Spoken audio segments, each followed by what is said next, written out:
Hubungan si Puji dengan Tori sejauh ini menurut saya sih baik-baik aja. Tidak ada kendala sih. Artinya masih dalam masa berpacaran.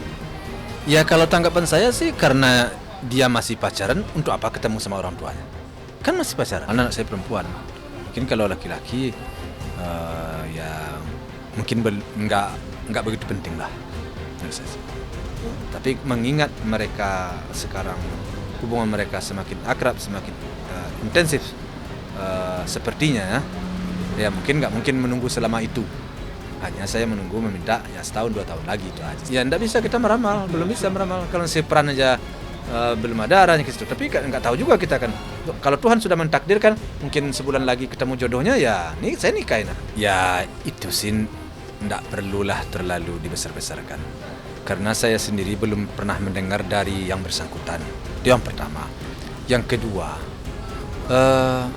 kita harus mundur ke belakang sedikit ya. Ada bagaimana perjalanannya dengan Aurel. Nah, kan mereka juga dulu kalau nggak salah saya nikah tanpa orang tua juga. Setahu saya dengar-dengar ya. Jadi kalau memang si Tori serius terhadap anak saya, kalau udah saatnya nanti mau dilanjutkan pamannya ke jenjang lebih serius, ya tentu akan kita bicarakan. Nah, saya rasa di situ mungkin akan terlibat seluruhnya, menurut saya. Tapi Allahualam, hanya Tuhan yang tahu. Nggak ada patokan sih sebenarnya. Patokannya hanya ini aja. Kira-kira kesiapan secewek udah siap belum? Siap secara mental, siap secara fisik. Begitu juga laki-laki. Nah, tapi saya kan sudah merantau ke Jakarta. Menurut saya, menurut pemikiran saya, setelah saya mengarungi rumah tangga, mengarung hidup, alangkah baiknya kita itu menikah agak matang sedikit. Karena saya juga nikahnya muda. Karena nanti yang akan menjalani kehidupan itu adalah si anak itu sendiri. Nah, tentu banyak yang harus dipersiapkan. Artinya kedewasaan, mental, semua itu harus dipersiapkan. Belum finansial. Nah, orang lain, pihak-pihak keluarga kita yang lain itu boleh dibilang hanya mensupport, mendorong. Kalau kita umpamanya dalam rumah tangga kita baik masalah finansial kita kurang, paling hanya sekadar menunjuki, artinya begini begitu. Tapi memberi rata-rata tetap kita ya sama suami kita itu yang akan mencari kehidupan, menyelesaikan persoalan kita. Karena apabila masuk pihak ketiga di rumah tangga itu tidak akan bertahan lama. Tidak akan bertahan lama. Itu pengalaman saya. Jadi benar-benar matanglah dulu berdua. Disitulah baru mantap pikiran saya untuk mereka melangsungkan pernikahan kalau dia sudah matang. Iya kalau langgang pernikahannya. Kalau tidak langgang pernikahannya, ya beban saya akan bertambah. Punya anak 1-2 cerai. Banyak anak teman saya, ada keponakan-keponakan saya seperti itu. Jadi ada satu kecemasan bagi saya tersendiri di dalam soal itu. Matanglah dulu. Ya, ngapain buru-buru? Itu berumah tangga itu tidak seperti membalik telapak tangan. Banyak persoalan-persoalan yang harus diselesaikan. Aku sebisa mungkin itu berusaha kalau bisa ada di sebelah dia, saling menguatkan satu sama lain. Dia menguatkan aku juga menguatkan dia.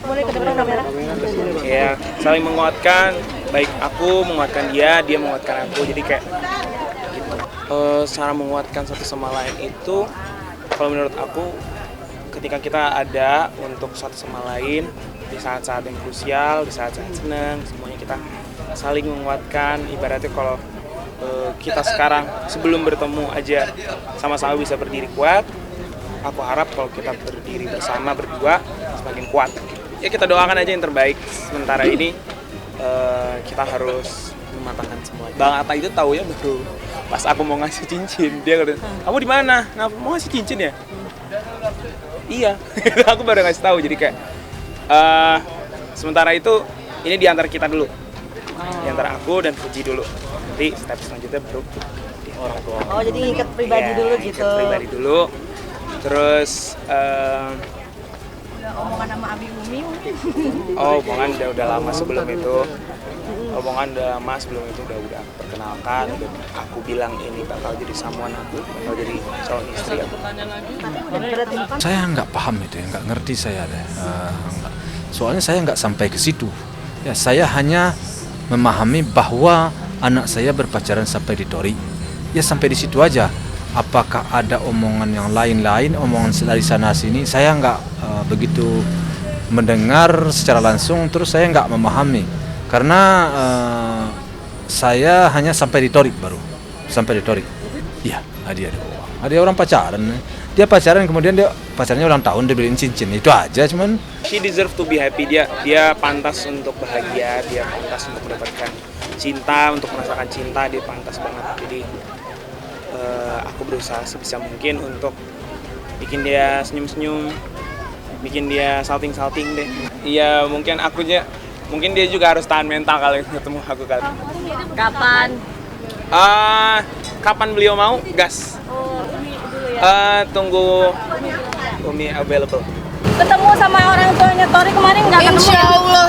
Kapan Kalau Tuhan mengizinkan.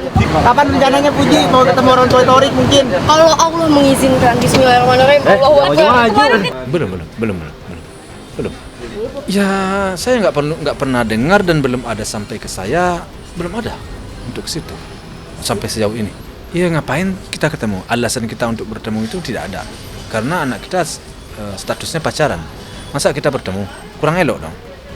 Bagi seorang perempuan, kalau anaknya berpacaran dengan seorang lelaki, kemudian keluarga perempuan pergi menemui seorang keluarga lelaki, itu kurang elok, kurang tepat. Seperti dia udah enjoy aja, dia santai aja, dia sekarang nggak ada yang menjadi masalah bagi dia sampai sekarang.